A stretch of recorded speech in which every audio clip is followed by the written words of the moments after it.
What is up, guys? Welcome back to another video. Today we're going to go over the best method for launching targeting in Facebook ads 2019, and we're going to be making a key distinction today between general products and niche products. If you're new to dropshipping, this is going to be perfect for you, and you'll learn exactly how to launch campaigns, how to test products. And if you have any questions, leave them down below in the comments. I'll make sure to answer all of them. And also, if you have any suggestions or any questions you want answered, I'll make a YouTube video about it as well. I'll be trying to answer as many questions as possible. But today we're going to be a little broad. How to launch Facebook ads, once you already think you found a winning product, and how do you get sales, right? I taught you guys how to launch a PPE campaign. If you haven't watched that video before, just click on the, how I got a 60x ROAS. You'll learn. It's a video which I uploaded, I guess, a couple months ago or a month ago. It's very important, but this is already, if you have a winning product, the best method for launching your targeting to actually get sales in 2019. So we have two types of targeting, like I said. We have general products, which are for general people, right? This could be a product which can work really well with Instagram influencers, because that LED mask for Halloween, that's a definition of a general product, right? You're not going to be targeting people who are interested in Halloween. Instead, the average person who's interested in attending a party would, for this cool mask, would buy it. That's a general product. A lot of general products go viral, like the fidget spinner. It's the definition of a general product. And some general products are very, very scalable, right? Because there isn't just a small type of audience which will buy from you. Instead, you could reach the entire mainstream media, people who are, just watching hood clips and stuff. Just the average person on social media will buy from you, and that's when you have like a 50K a day, 60K a day store, right? And when you start general targeting for your general products, use general broad interests, right? You don't actually niche down your interests to a specific niche. Instead, you use something which the average consumer on Facebook or Instagram would be interested in. And I'll show you guys exactly the type of interests that I'm talking about in just a minute that you could already implement into your stores. So the niche targeting, right? If you have a niche product, which is probably the case, 80% or 90% of all products that my students test are niche products, you start by targeting the brands you already know, right? And just broad niches, broad interests, as broad as possible. Again, when you start off with the targeting, especially for your PPE campaigns, page post engagement campaigns, you want to go really broad, right? You might target the brands which are already pretty well known in that industry, or you can do, a little research and just find general interests that the average person would be interested in who is inside that niche. So with general targeting, these are 4 different interests that you guys can use, detailed targeting interests in your campaigns. It makes pretty much sense. Netflix is the definition of, consumer / average media, mainstream media interest, right? The average person who is, not an entrepreneur, the average person out there spends a lot of time on Netflix, right? That's the way I see it. And I just thought about it a little, right? What does the average person do? I put myself in the customer's shoes. Oh, they probably watch Netflix all day. They probably scroll through social media all day, right? So Netflix is very broad. If someone's interested in Netflix, they could be a part of the mainstream media, right? Another interest that you guys could use is online shopping, right? Someone becomes interested in online shopping and that little detailed targeting when they're clicking a lot on shop now buttons, they're scrolling, they're spending a lot of time on the ad itself, they're maybe purchasing as well. Online shopping, anyone who shows interest in online shopping, it's a very broad and general targeting which you could potentially use in your launch campaign. A lot of times, even with niche products, I suggest also setting up this interest for just niche products. Just engage shoppers. Just engage shoppers works really well. In my campaigns, which I've been running for like a couple, months already for a winning product, I choose to include just engage shoppers, and that is usually one of my best interests, one of my best ad sets, just engage shoppers. So these are 3 interests that you guys could test with and include in your targeting campaigns for your general product. Then there's Amazon.com, and I have something to tell you guys with Amazon.com. Amazon.com is extremely powerful. It's even more powerful than engage shoppers. Even if you're testing niche products, I suggest you use Amazon.com. Someone shows interest, obviously the interest is huge, the audience is huge, but Amazon.com has worked ridiculously well for me. Even sometimes I take a niched product, right? This is already for general products.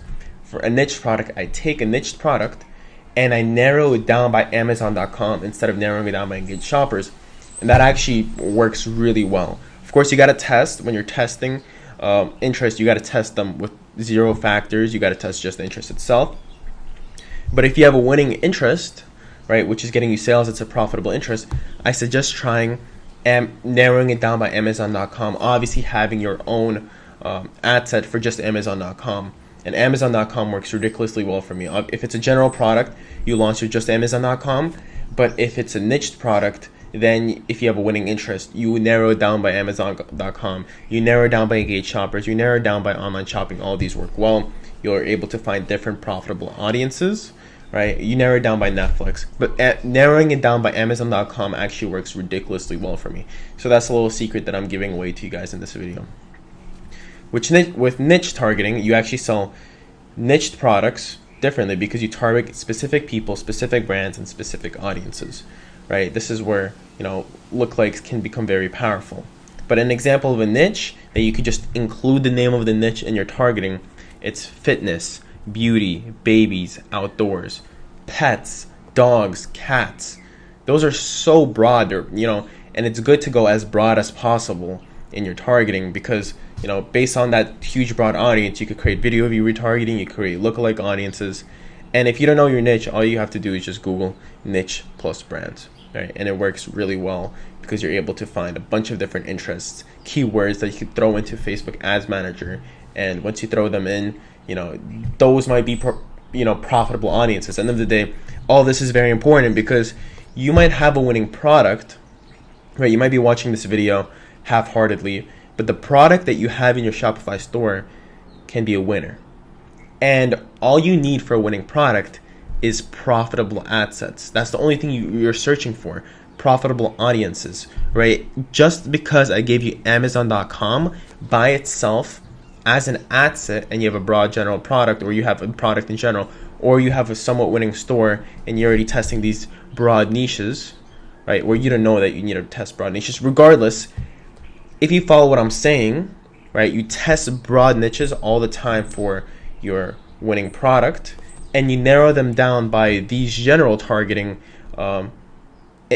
detailed targeting interests, then you could potentially find profitable audiences. That's all you care about when you're dropshipping.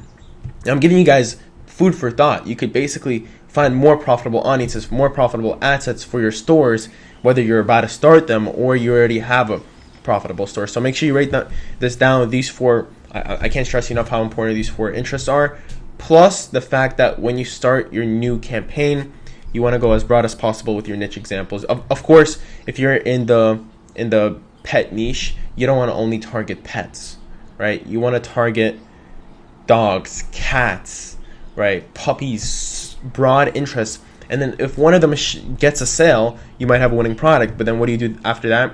Obviously, you follow the strategy and you could potentially test new audiences, which is, puppies, which you got to sell, narrowed down by Amazon.com. And of course, every single day you should be posting more and more different interests, testing them out, because like I said, for a winning product, all you need is 2 to 3 profitable audiences and you have a profitable day, right? You cut out the shit that doesn't work and you have a profitable, store running every single day. So again, don't overthink it because winning products distinguish themselves right away. Right? For example, I just started testing this store right here, right?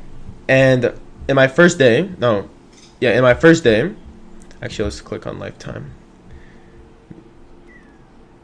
Right, in my second day, right, the first day I didn't get any sales. I didn't lose hope, right? Which was, I think it was yesterday. Actually, no, I didn't spend yesterday, I think. So I started the store on the 11th, right? Today's Friday the 13th, right? Within that time frame, I spent $250. I got $560 back, right? On the first day, I didn't spend anything. I mean, I spent $150. I got 0 sales, right? I'm selling high ticket items. They're $250 a piece. I didn't get a single sale, right? I didn't lose hope. I stuck to the strategy. Then what I did was on the second day, I couldn't run ads. I don't know, my payment method was declined, but still didn't lose hope because I, was testing broad interest. On the third day, I spent $80 and got $560 back, right? 6.4 return on ad spend, which is, really good when you just launch a campaign. $40 cost per purchase. Each order was about $230. So this winning product distinguished itself to me right away. I'm testing very broad interests, right? All you got to do is make sure your product isn't oversaturated, right? It is making sales right now, which is pretty easy to find out. There's so many different product research tools like AdSpy, AdHoc, whatever. There's so many softwares that tell you whether a store is making sales or not, and you could tell clearly if a store is making sales. Think about it this way: if one of your, for example, there's a mentor out there, which is, by accident exposes his store, right? And that store is doing $3,000 a day. You probably will right away be like, oh wow, I need to run this product. I'm gonna test it out for myself, right? Because that store is making sales. That store is making money. But for some reason, nobody does it when they see just a random store, which isn't like, for example, a mentor exposes it, but they see a random ad, which that person, if you go to Facebook ad library, like you learned in the previous video, that page is running, dozens of ads, dozens of different ads every single day to their store. You could take a guess if they're spending so much on ads that store is also making $3,000 or even more than $3,000 a day. So what would you do, logically? Well, logically, you will take the product and the store and you'll copy it from the mentor, but you won't do it from the store that is making money, right? Even if you verify that store is making money with these softwares. But in reality, I'm looking at dropshipping stores. If you follow the product research strategy, I find a winning product, which I know is making sales. That's all I need to know. If I know it's making sales, right, and I test it out for myself, and the product distinguishes itself right away, it's profitable from day one, and I know it's not saturated, I know not everyone's selling it, I just find the store that is selling it, I take action, and I test it for myself, and I find a winning product because I put it in front of an audience that's interested, right? For the niche product, I know they're interested because they're in that interest. Facebook didn't put them into that audience for no reason, so I tested out for myself. And usually, when people are in that audience and I put a product which is a winner, which is getting sales in front of them, I see sales right away. The dropshipping model isn't that serious, it's not that hard to find a winning product and to get some traction. You might not be profitable, right? You might not be profitable, which is a different question, but you want to see sales right away. And with this, different detailed targeting, with general targeting and niche targeting, you can start seeing sales right away. So with that being said, thank you for watching. Make sure you like, subscribe, comment down what videos you want to see next. We'll be posting, every day, every 2 days. Thank you for watching. I'll see you guys in the next video.